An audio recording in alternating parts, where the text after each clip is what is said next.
The X Zone Radio Show with Rob McConnell is largely an opinion talk show.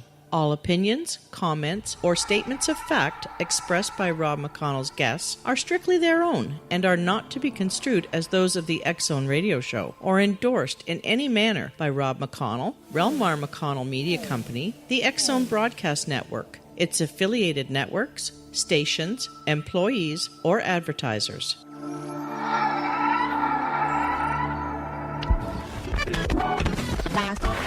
All Hit Radio.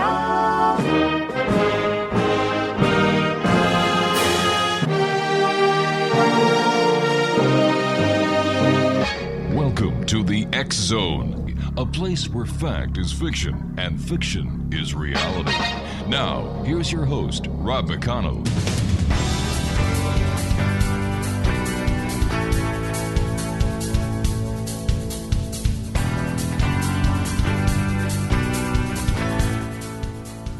Welcome back, everyone. This is the X Zone. I am Rob McConnell.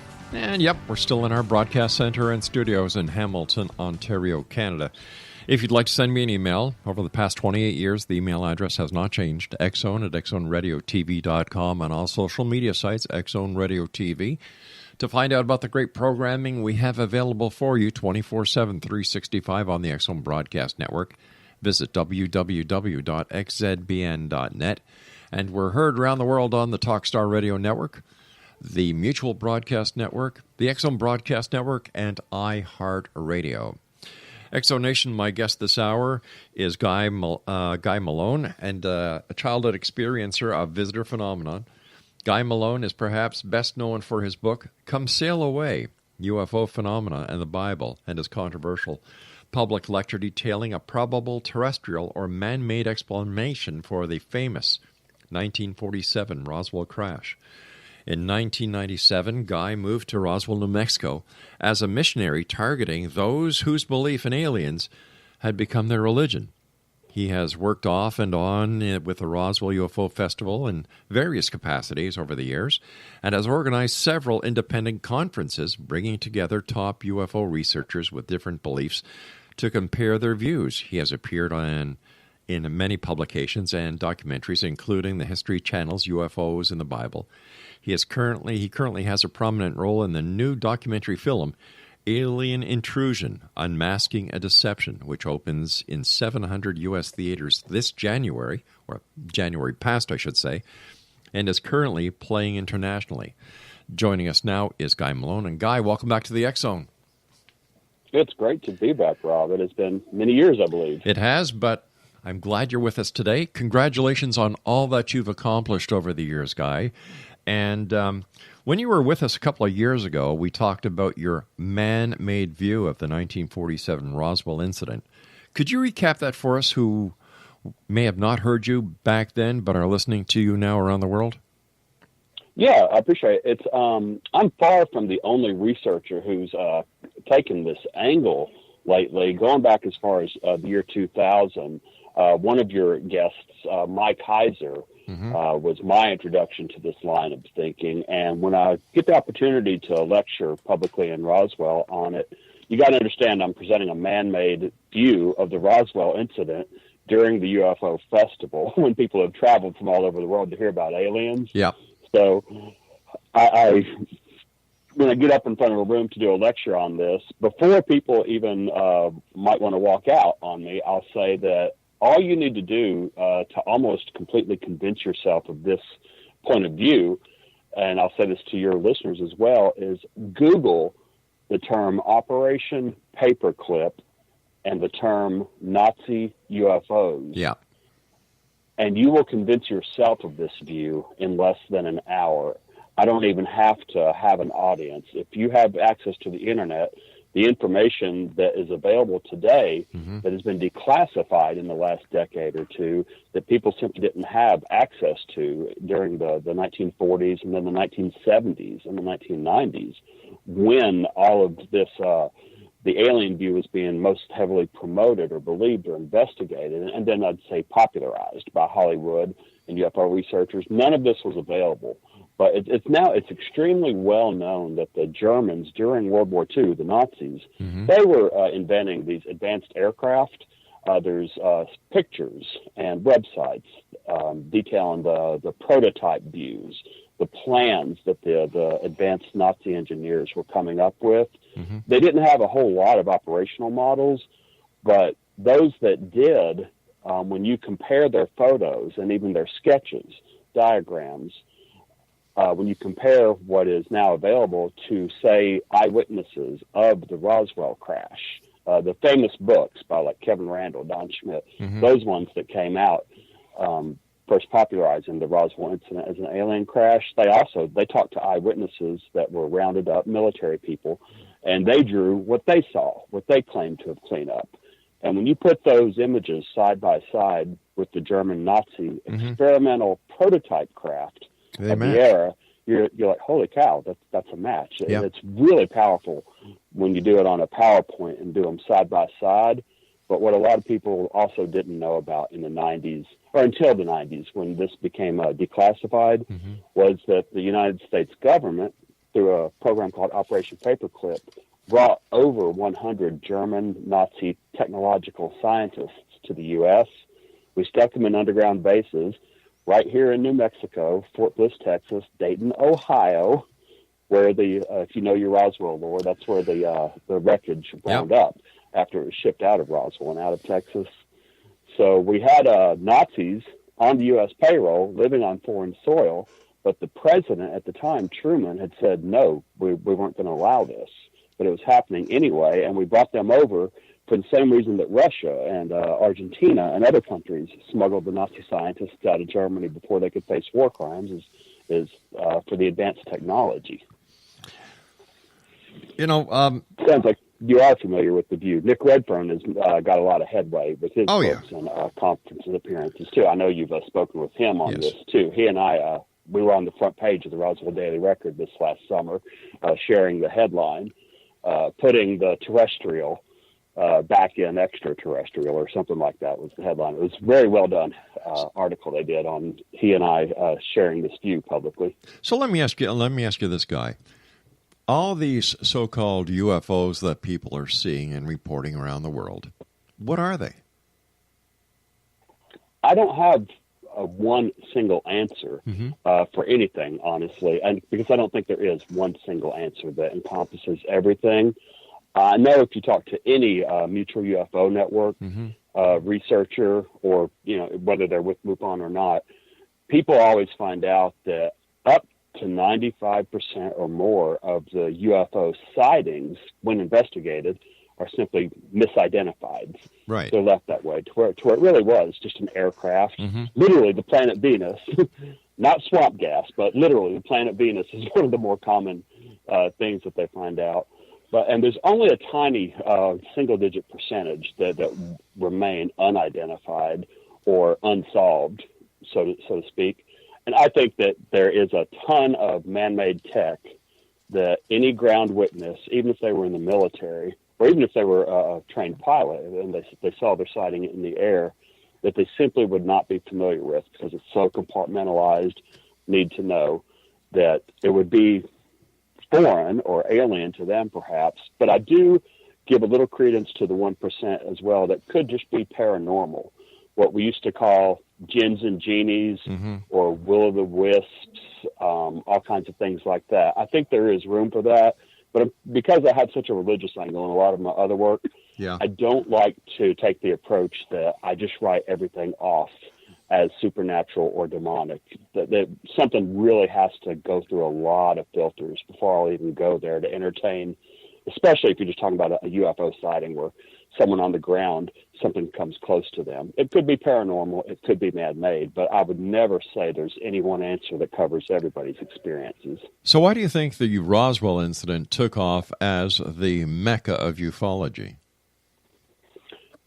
Actually use an interesting word, mecca, both in the sense of as a religious center and as a financial mm-hmm. Hub as well. At the time, I completely, for the most part, believed the eyewitnesses that they were looking at a craft that they had no idea what it was. Right. Some of the witnesses mm-hmm. From the era. You could mention names like Frank Kaufman, who some people think is partly debunked and partly not. But all the researchers like Stanton Friedman who have done the heavy interviews, before I even moved to Roswell, I'm talking 20 or 30 years ago, right, is that they were encountered with something that they had no idea what it was. They had no explanation for what they saw. And that includes possibly bodies, and that includes a type of metal that had strange characteristics. It takes a lot of research that, guys, myself, Mick Redfern, Mike Heiser, and others have put out, that actually there are terrestrial explanations for those things, but they were just unknown. They were they were classified back in the 40s, 50s, and 60s. So kind of what gives it the hub is that they were willing to think outside of the box. They were willing to say, I don't know what this is.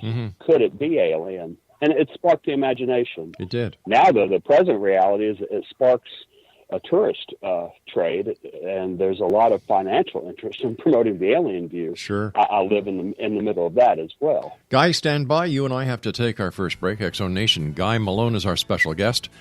His website is www.roswellmission.org. And Guy and I will be back on the other side of this break discussing Roswell UFOs. We're going to be talking about the terrestrial religious aspect and much, much more. Once again, his website, www.roswellmission.org. I'm Rob McConnell. Don't go away.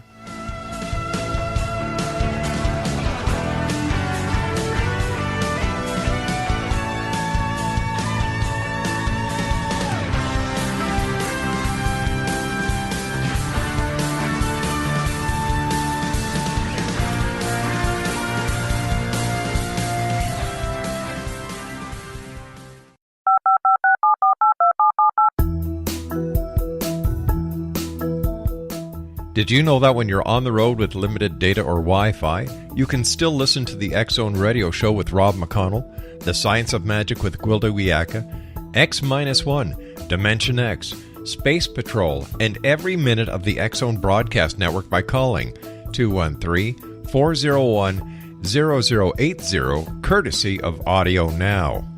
No smartphone, app, or internet needed. It saves your data plan, and it's free if you have unlimited minutes. Call 213-401-0080 to listen on any phone, anytime, anywhere.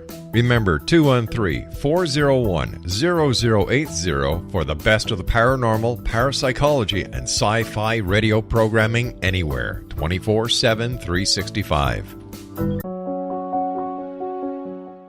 Gwilda Wiyaka's latest book, The Science of Magic, Book of Mysteries, Volume 1, is the first book in a series based on her writings that open every episode of the Science of Magic radio show. Drawing on the subject matter of each guest, and armed with over 40 years' experience in shamanism, 35 years in alternative health, and degrees in psychology and religious studies, Gwilda introduces relevant and leading-edge information that supports spiritual evolution and personal empowerment.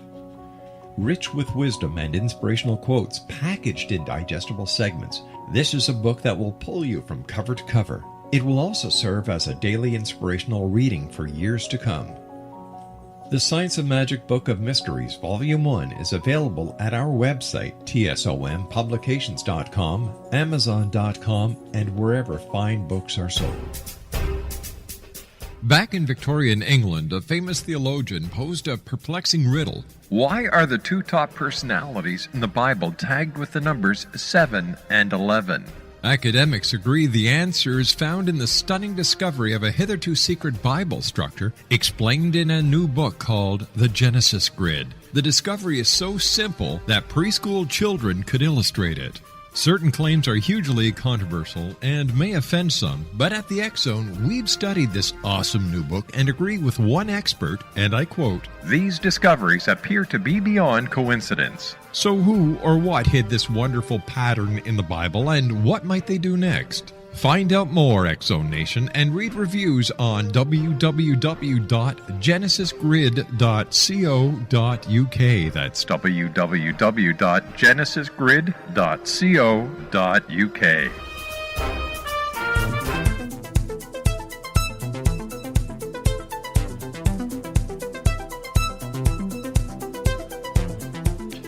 Welcome back, everyone. Guy Malone is my special guest. His website is www.roswellmission.org. Listen, living in Roswell, does that put you to odds with the others there who see the UFO alien presence as being a cash cow for the city? Yeah, it can and it has, but it doesn't always have to. There have been, you'd say, a couple of different regime changes, so to speak, both in the town politics, the UFO festival itself, even the UFO museum itself, over the decades, honestly. And I came in 1999. And at the time, my different views on many things, that they really did have me kind of outcast or censored. I couldn't get, if I put the money in, I may or may not get an ad published in the newspaper even at the time. Finding an audience but the thing is, what I found is that Roswell is a small town, and that a lot of the people who are involved, they don't really know. They haven't researched. They don't care one way or another what really happened in 1947. It could be this or it could be that. You have people that are very prominent in the sales of, say, T-shirts or anything like that, that I don't necessarily mean it in a negative way, that they're in it to make a buck, but as a source of income in a small town that has historically struggled for a strong economy and relevance, it's just something that, the tourism and the sales, it fixes the potholes, it makes sure there's air conditioning in the schools, therefore it is good. There's no reason to mess with it. And what I've found after several years, I think, is that I personally went to a lot of UFO conferences before I even really carved out my own niche in Roswell. I'd go to UFO conferences around the country with these views, and one might think that that could also be a hostile environment simply because they're very new age often in leaning with their views. But the people that come to the UFO conferences and that come to Roswell, I learned they're interested. They're spending hundreds of dollars to travel hundreds of miles, taking their week's paid vacation to get on airplanes and go to hotels because something in them compels them to find the truth of this matter, whether they're experiences or whether they just have an intellectual curiosity. If you have something to say, they want to hear it. So if you're credible, if you're not fanatic, and if you can state pretty succinctly or reasonably why you believed what you believed, they actually appreciate you. Really? They may take your material. They may or may not buy your book. They'll say, give me your website. I'll check it out later. And then they'll slink away. So I found a measure of success with I'd say the crowds, the seekers, the audiences, that my views, my effort, my work was actually more appreciated than in the hometown of Roswell from the visitors that would come through here. And that in itself began to lend a sort of credibility to where you go to these UFO conferences around the country or or even in Roswell, eventually people's different views don't seem to be the issue anymore. Right. It's the fact that if you're in the field of ufology in any way, shape, or form, you're already the lunatic fringe to most of society. So whether you agree with this person across the room from you or not, darn it, your family, you get to where you actually enjoy seeing the people that disagree with you because, you may continue your conversation.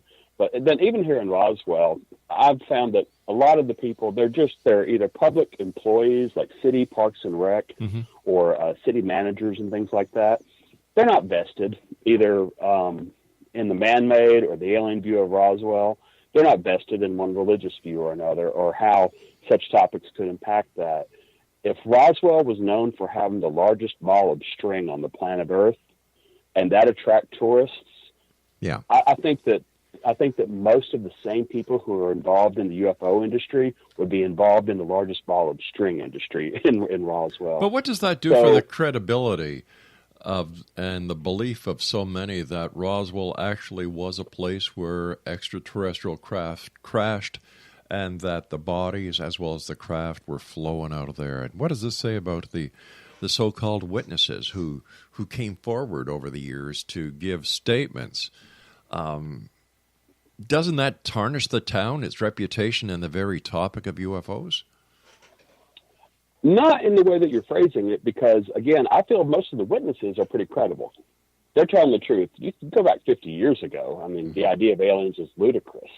That these people stepped outside of the comfort zone and suggested that this was possible, they did so at the cost of reputation, friends, and family, for starters. So I don't really disparage the witnesses or the people that were involved, especially in the early years of this. The thing is, when tourists come, or when documentary filmmakers and all that come to Roswell, like they have many times in the years I've been here, I would say that the burden of proof for your claims is what makes you credible or not. How well can you prove? It's like, okay, well, there was this ship. I'd never seen the design before. The metal did this, and I've never had, and there were these bodies that looked a little weird. Therefore, aliens. What I've managed to do and other researchers is that there are fantastically terrestrial explanations for even the bodies. But why don't we hear more of the terrestrial explanations? Why do we keep hearing the extraterrestrial claims and the extraterrestrial, explanations? Why don't we get to the truth? Frankly, I think that view has what you'd call first mover advantage in almost any other economy. Is that view was popularized because it was the only possible view.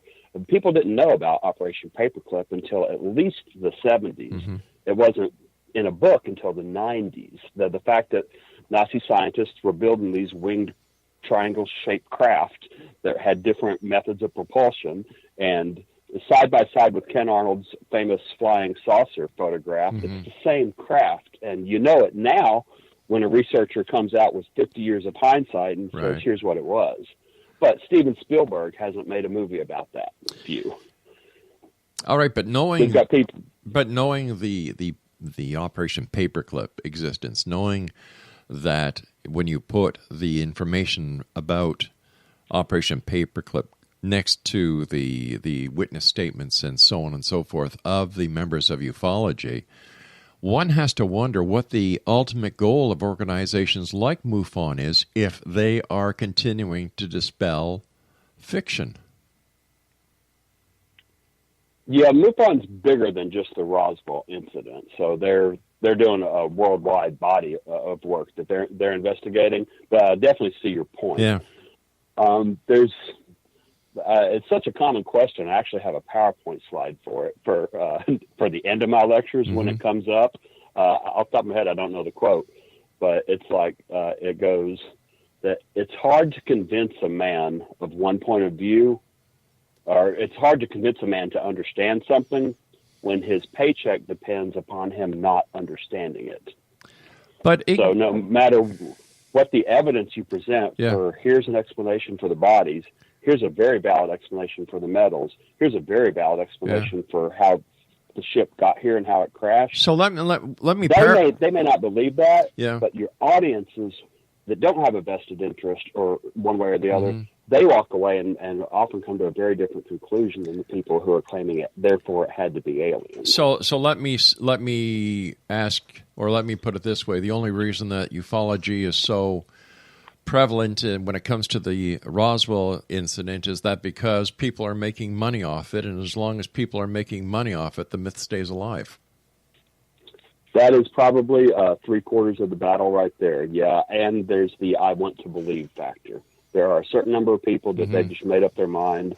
They want to believe aliens exist. They want to believe aliens crashed at Roswell, and no arguments otherwise will they even be open to hearing or suggesting. They will walk by conferences and proofs that offer different things. They won't read the books. They won't even Google the terms Operation Paperclip or Nazi UFOs. As a missionary, okay, you deal with belief, you deal with theology, you deal with religious connotations. How does this sit with you that you have these people who are actually looking at something and wanting to believe it, even though it doesn't exist? And yet these are probably the same people who don't believe in God. Well, funny, you've made a very good argument for when you say they want to believe in something that doesn't exist, is that, I hate to say it sometimes, but ufology truly is a faith-based religion. Oh, I agree. They no amount of evidence. They think you're stupid if you don't believe like they do. They will argue with you and refute your evidence. It's kind of funny to be the religious or the Christian guy who's, I have no problem admitting that my belief that Jesus Christ rose from the dead is my religious belief. Yes. I can't necessarily present to you or anybody evidence of that claim. It's a personal experience where I believe he spoke to me. And if you think I'm a religious nut for believing in Jesus Christ, I'm okay with that. I can't prove to you the resurrection, for example. Just like the ufologists can't prove aliens even exist to start with, and they can't prove that they crashed at Roswell, but they are often very ardent in evangelizing other people to that belief. Money aside, it is a kind of a religious culture world, even though the idea of whether or not God could have created life or not, well, of course he could have. Nobody disagrees with that. It really does come down to the question of what does the observable evidence, science and reason, etc. Guy, stand by. I've got to take my break at the bottom of the hour. Exo Nation, Guy Malone is my guest, and his website is www.roswellmission.org. And Guy and I will be back after the news. Don't go away.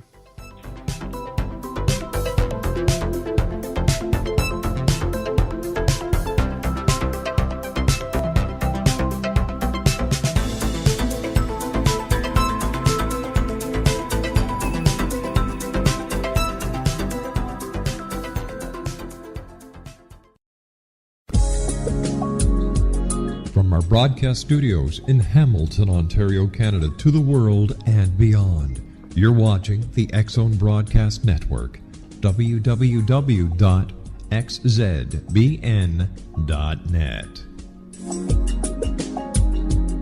AVS Media Demo.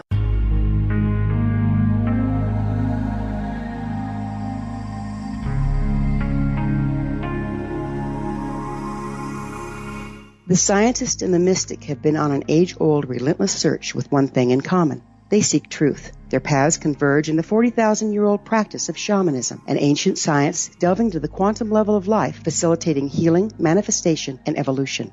I'm Gwilda Wiyaka, the founder and director of Path Home Shamanic Arts School, a unique Colorado State-certified occupational school, training shamanic practitioners and teachers. We also provide classes for empowering personal lives through shamanism. Our certification classes are in week-long segments enabling international participation, and online classes and long-distance shamanic healing sessions are available. Come discover the science of magic in the limitless world of shamanism. www.findyourpathhome.com.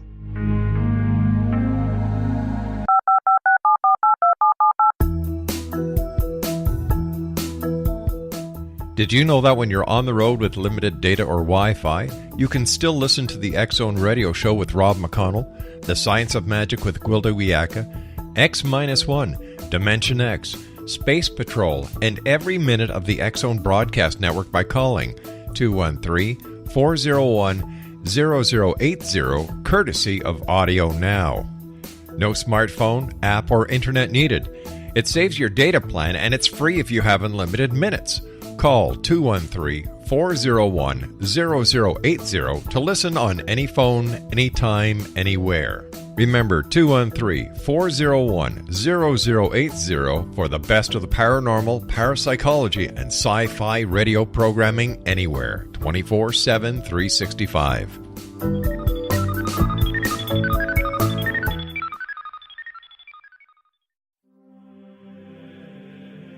Rob McConnell here, presenting an overview for Nicholas Paul Jennings, author of a fascinating book, Amen. It presents facts revealed by Egyptologists, facts that enable us to understand why Amen is the beginning of creation of God. It provides recommendations for religious leaders of the major religions to unify their beliefs and teach the Word of God. Love one another. Amen informs people how mankind conceived God. It was the Egyptians that developed the concepts of a soul, a hereafter, and Son of God. And finally, after the worship of many gods, they conceived the belief in one universal God, the maker of all there is. For more information, visit www.futureofgodamen.com. That's www.futureofgodamen.com.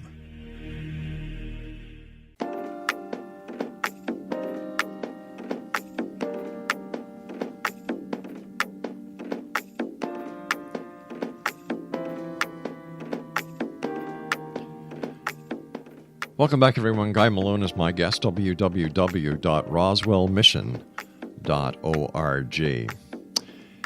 You know, you're described as a missionary of sorts. In what way does the alien topic become a religious view or an alternative belief system, Guy?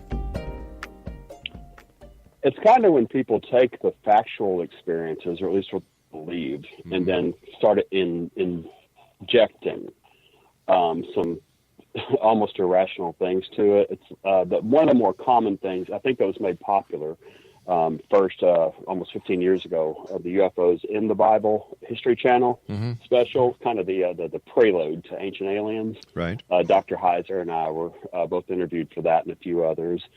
Is that people want to believe aliens exist so hard, whether it's true or not. I mean, maybe they do, but that they're visiting Earth and that they're crashing here and that they're abducting people, is what they'll do is they'll open up the Bible and they reinterpret it as a UFO story. Yeah, and I've seen that happen. The greatest UFO story ever told, like that whole fire by day, cloud by night. Yeah. Well, that was a UFO that the Israelites followed. Yeah.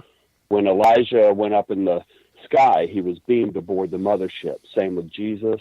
That whole Immaculate Conception bit, it's called hybridization. But you humans, 2,000, 4,000 years ago, where you were just so stupid, you didn't understand technology when you ran into it, so you invented things like gods and aliens. And right. That's the classic way people interpret it, as make a religion out of it, even to the point of saying that aliens created all life on Earth. So that sounded crazy 15 and 20 years ago, when people like Dr. Heiser and I were saying this is where it's going. And now it's popular movies, Prometheus, all that stuff. Yep. It's all over the place now that aliens probably created life on Earth as a science experiment. And it's also the basis of the Raelian religion, to give one example.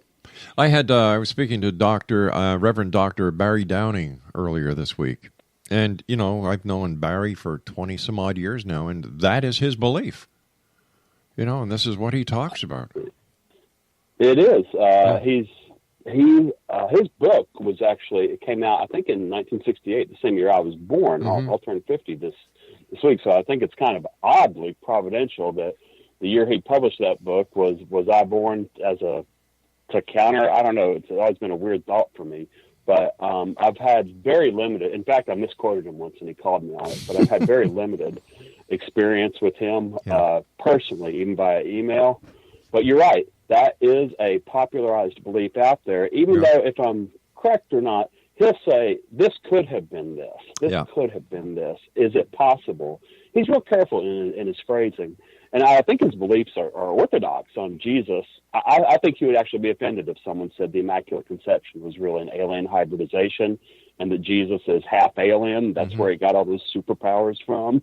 But that's the belief that's out there. He may be responsible for starting the train rolling that direction. He might not even be happy with where it's wound up, but I certainly can't speak for him. But I know a lot of people, like the Raelian religion is the classic example. Scientology is another example. If you've seen the South Park episode that reveals what they actually believe about aliens and the origins of life on Earth, is that people, I think they have just, when you believe in a creator, when you believe in a God, there are just some absolutes that come with that. And if you want to reject that, if you want to reject your responsibility to live in accordance with those absolutes, some may say laws, rules, morals, consequences, you're going to wind up inventing or substituting things that are so similar you still feel spiritual. And what has happened with the UFO phenomena, by calling angels, good ones or bad ones, fallen angels or good ones, when you're saying, well, those are the angels from the Bible. Yeah. It's just a slippery slope. I think in today's economy, where you can see how far it's gone. You've had lots of guests that have elucidated points of view, but it winds up ultimately you have to choose one or the other.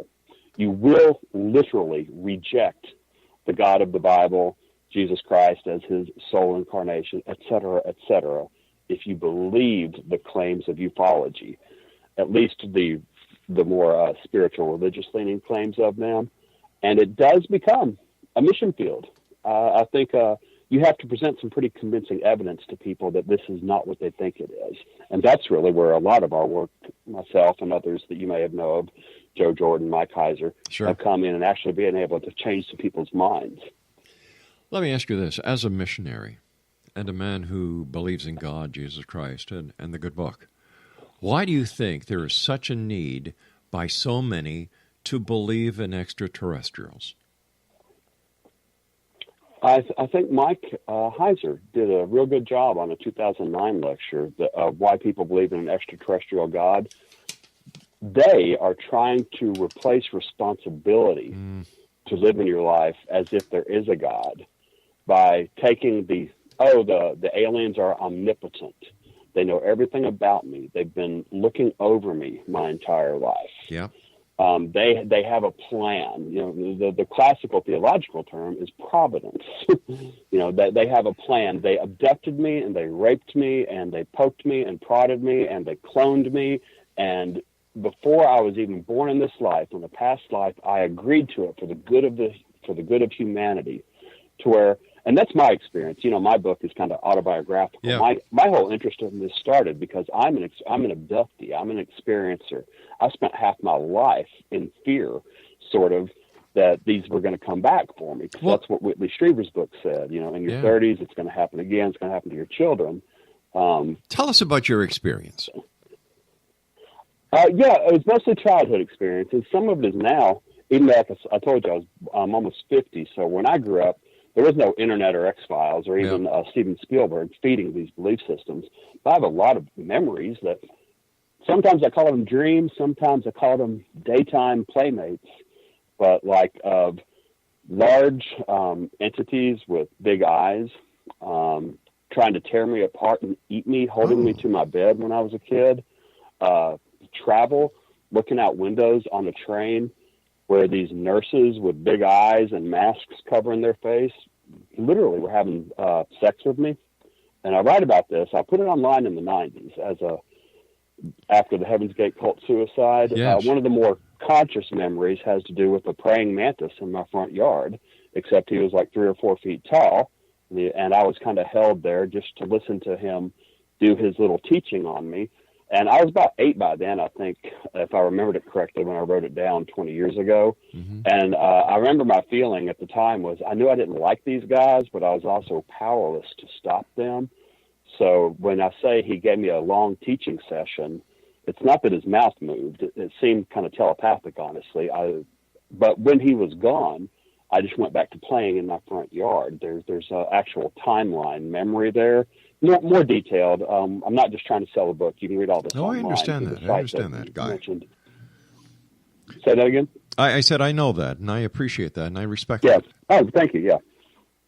But those experiences, once the Internet came, once Whitley Strieber wrote his book, once TV shows started covering this stuff, I genuinely believe now, with a ton of hindsight, that the same phenomena that 500 years ago was called fairies and elves, or incubus and succubus, is what modern people who don't believe in fairies, who don't really believe in God or in angels anymore or demons, we're now in this 21st century, 20th, we call it aliens because that's what our semi-scientific worldview comes up with. Who knows what this same phenomena would or could be called 100 or 1,000 years from now? I bet if the world lasts so long and all that stuff, nice Christian, sure the Lord Terry disclaimers aside, people will probably look back and laugh at our views of aliens 1,000 years from now, the same way we would look at England and Ireland and so much belief in the leprechauns and fairies. That they will look at us the same way, I'm pretty sure, but I'm willing to bet the phenomena will still be there. It'll just have a different name. I would imagine that another way that ufology parallels religious philosophy is that both are based on faith without evidence. That's a good point, but I think the ufologists would actually call themselves scientists more so. Oh, geez, I don't think I'd call them a sicentist. I might be, because I'm around them a little more in the last 2 decades, I might be being more charitable than you're open to. Because, some of them are my friends in a sense. I live in a town with people that, I'm going to see them at Walmart and this, that, the other thing, Okay. It's just, hey, Bob, hey, Bill, hey, Art. It's like the old cartoon of the coyote and the sheepdog clocking out at the end of the day after fighting. That's right. Maybe there's an element of that in my life that makes it harder for me to be objective when I'm talking publicly these days. Well, I've got a reputation of calling it as I see it, so we're just going to let that slide for now. But when you listen to people like Len Kasten talking about the astronauts that went to planet Serpo and came back, or if you listen to another MUFON, I can't remember his name, but he claims that he was a tail gunner on a UFO that was parked on the other side of Jupiter. Or you listen to Daryl Sims about that 600-mile long, 50-mile-high UFO that circles the Earth. Something's not right somewhere.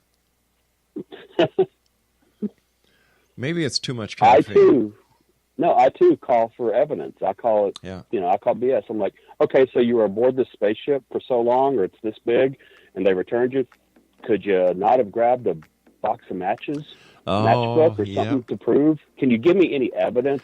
Well, you and I have to we've got to go to our final break. Please stand by, Guy. Nice having you with us. Congratulations on everything you do, and it's nice to talk to somebody who talks sensibly in this subject, along with Nick Redfern. I get accused of that a lot. Well, we'll be back on the other side of this break with our guest this hour, Guy Malone. His website is roswellmission.org. Don't go away.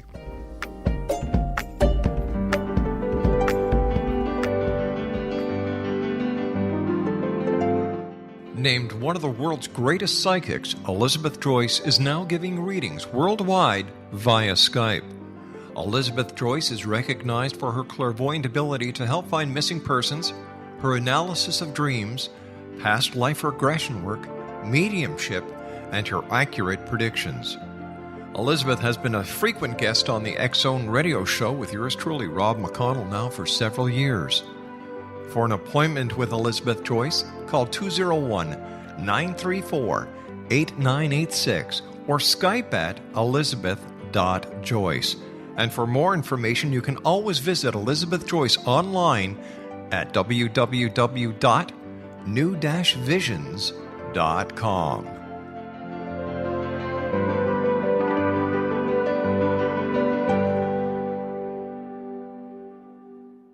The new nonfiction book, Razor of Madness, is similar to cult movies like Clockwork Orange, Dragon's Tattoo, or The Other Side of Hell. Wayne Morin Jr. and Thomas Lee Howe will expose widespread and systematic deficiencies in this thought-provoking tell-all novel. Mind control rages among scholars in law schools. Human rights are ignored while thought reform and mental manipulation are accepted practices used as behavior modification. Dr. Louis Jolyon West comes to mind.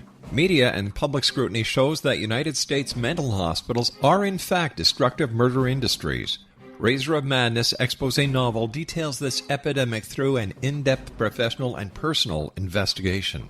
For decades, there has been a revolving door policy that still releases killers and pedophiles back into society. The maestro of mind control continues to haunt America to this very day. Razor of Madness is available in paperback or as a downloadable ebook at Amazon.com.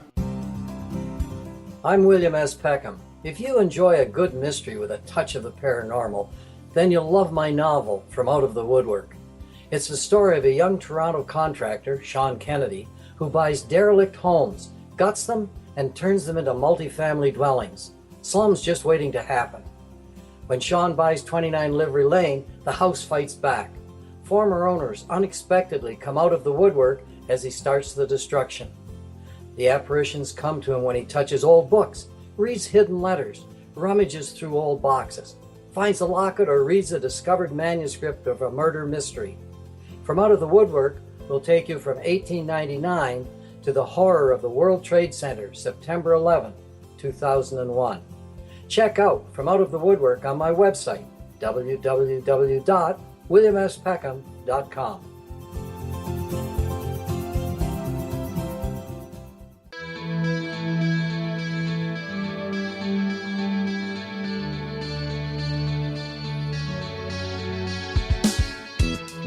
Welcome back, everyone. This is the X-Zone. I'm Rob McConnell. My guest this hour is Guy Malone. His website is roswellmission.org.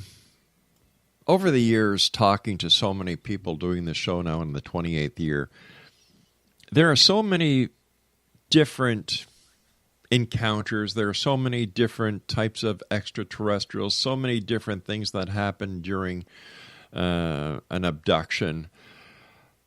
How does anybody know how to separate the wheat from the chaff?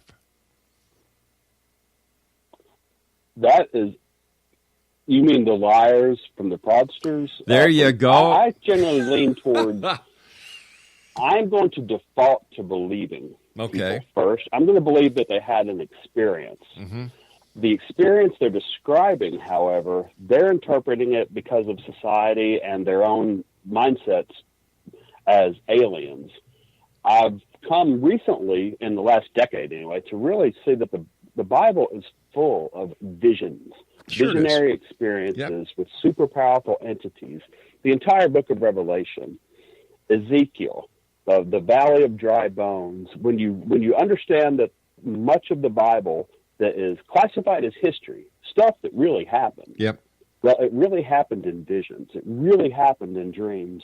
I'm not going to get to heaven and accuse John the Revelator, or Isaiah, who ate these scrolls. They tasted the honey.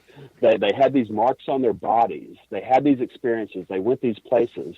I'm not going to look at John and say, well, John, that was really just a dream. It didn't happen. So I treat the people that have fantastic experiences the same way. They've got to really go out of their way to convince me that they're lying before I'll even go there. They may be attention seeking. They may be trying to print something for money. Mm-hmm. Best of luck to them. I think audiences today are a little more sophisticated and can weed out those type of people. But the ones that have an experience, they have a passion. They have a belief system.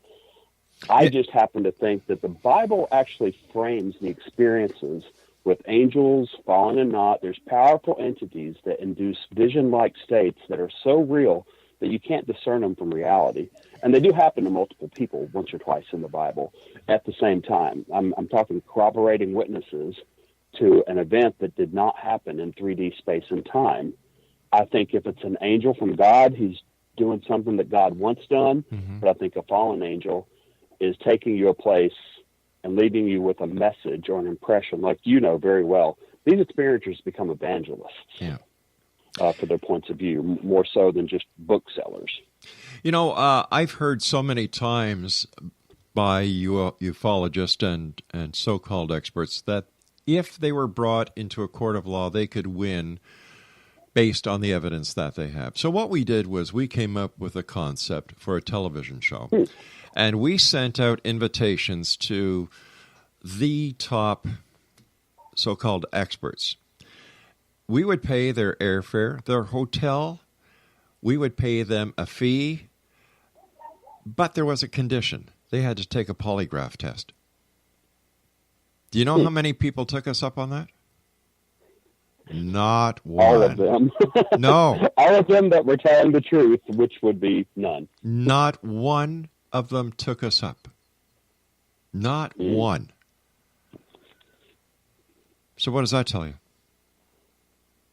And yeah, these are the same people who are telling us that they have the evidence that based on the testimony, the eyewitness testimony, that they could go into a court of law and win the case.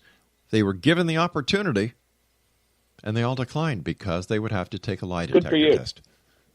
Good for you. Well, not only do I love what you said there, the offer you made, I think the difference in my approach is that I will pay my own airfare and lodging to come to you and take your polygraph and present you the evidence for what I believe. I'll do that at my own expense. That's called a missionary. Yeah, but you see, what you're talking about makes sense. I appreciate that. It makes sense. Like you're talking about Operation Paperclip. You're calling a spade a spade. And last time I think it was Len Caston who said, Rob, if you're such a skeptic, you're a non-believer, why do you keep doing your show? I said, because the truth is out there, and I'm not going to stop until I find it. If there's a UFO out there, I want to see. If I want to see it, if there's a dead alien, I want to see it. If there's a Bigfoot, I want to see it. I am so tired of listening to all these stories without any evidence. And they just don't get it. When I present, I've even said in this summer is that I was not alive in 1947. I'm not an eyewitness. Mm-hmm. I actually can't present to you dead bodies with progeria, or more as Nick Redfern puts it, prisoners of war, wards, and things like that. I don't have any burned bodies to show you. I don't have any kids with a disease that makes their head big, but I can give you government records that those exact same children were here in New Mexico in the 40s being tested for various things by our government. So even when I can't present smoking gun evidence, I like to present, here's my reasonable hypotheses. You walk away and make up your own mind, which makes sense. A government program that was covered up because it was a crime against humanity and it was against the president's orders that is now declassified and everybody knows it, and no harm, no foul. Everybody involved has been dead for 50 years. Or was it aliens that still have not been proven to exist? No, listen. Much less traveled to Earth. You know, I believe Truman was part of it. He knew it. This is why the so-called MJ-12 papers were hoaxed, in order to keep the public thinking that it was UFOs, because if you keep the left hand busy, nobody will bother to look at the right. And I had T.D. Barnes on here a couple of weeks ago who worked at Area 51. Wow. And, you know, we were talking, and he said, there were never any aliens from another planet at Area 51. There were never any crashed UFOs in Area 51. Area 51 was a test area for top secret military new inventions. It was a CIA base. And when you get this from somebody who was actually there, why all the stories about the UFOs, the underground city where the extraterrestrials are? And, you know, he went in and told us about how the different aircraft companies like Lockheed Martin. Right. They bring their projects that they want to sell to the government there to be tested. That's where the F-117 stealth bomber was tested before it went overseas to the first Gulf War. It makes sense when you look at the big picture, but when you only want to use tunnel vision and look at what you want to see and have selective comprehension of any subject, what you want to believe is what you will manifest. And I think that this is a big problem with the UFO community. Yeah. Your people, or the ones you're talking about, are going to say, well, that guy that worked at Area 51, maybe he never saw any aliens or tech, but it's so compartmentalized, it wasn't his job description, so he didn't need to know. Yeah. Tell me about the documentary you're working on, or that you worked on, Alien Intrusion, Unmasking a Deception. Yeah, I was interviewed for it, as well as someone else here in Roswell, a longtime partner of mine, Joe Jordan. It's actually a Christian made film. Love it. Creation.com, Christian Ministries International.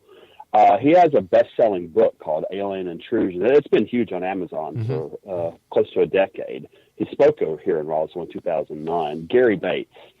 And his ministry, it's a large organization globally. They put the resources to spend about a year and a half into making a documentary. And they interviewed me and many other experiencers, like abductees or people that had visitations or whatever, that have been public one way or another.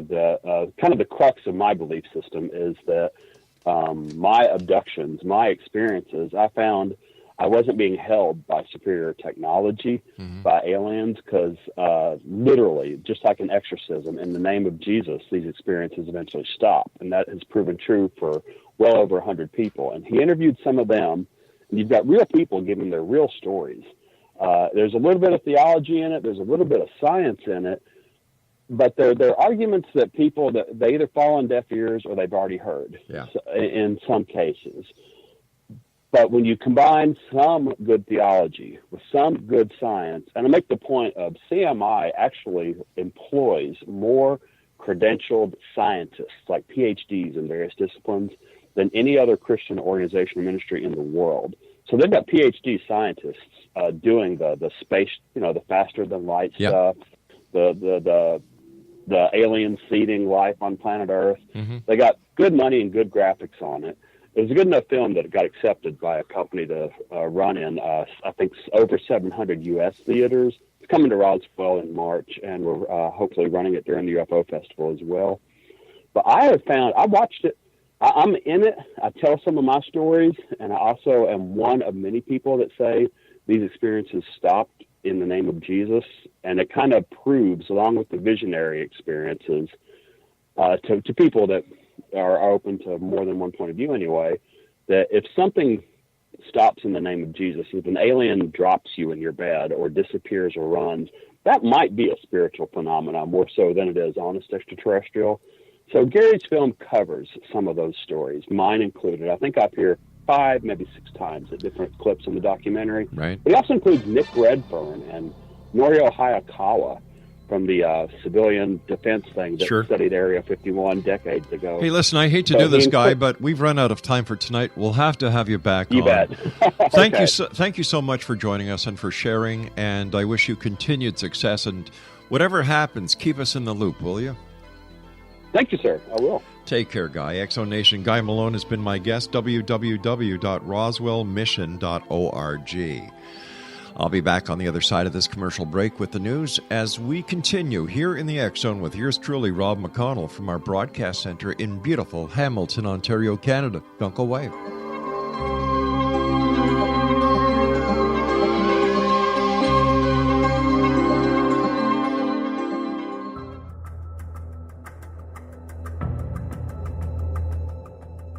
Modern Esoteric, Beyond Our Senses by Brad Olson, consummates the lifeology story about where humanity originates. It is the lost continents, the primitive wisdom, the mythos of creation, and the rethinking of ancient history as we are taught in academia. There is much more to the story than what we have been told. As this is the first book in the Esoteric series, Modern Esoteric starts at the beginning of time and accelerates up to this modern age. Future Esoteric is book 2 in the series and takes a forward-looking position ahead of today with an open and honest examination of the ET issue and various unexplained phenomena. To discover the writings of author Brad Olson, visit www.bradolson.com. That's www.bradolson.com.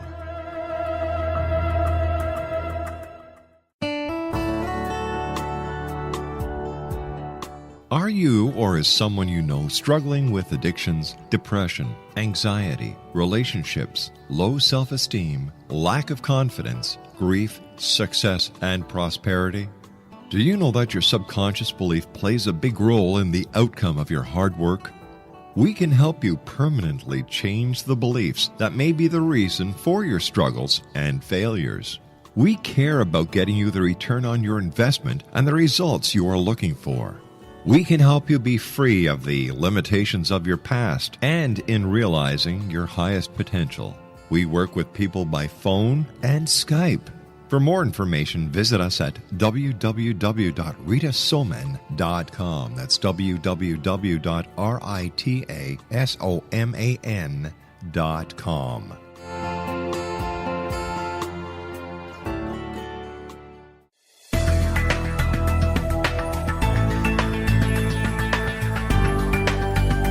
Do you think you have energy problems in your home?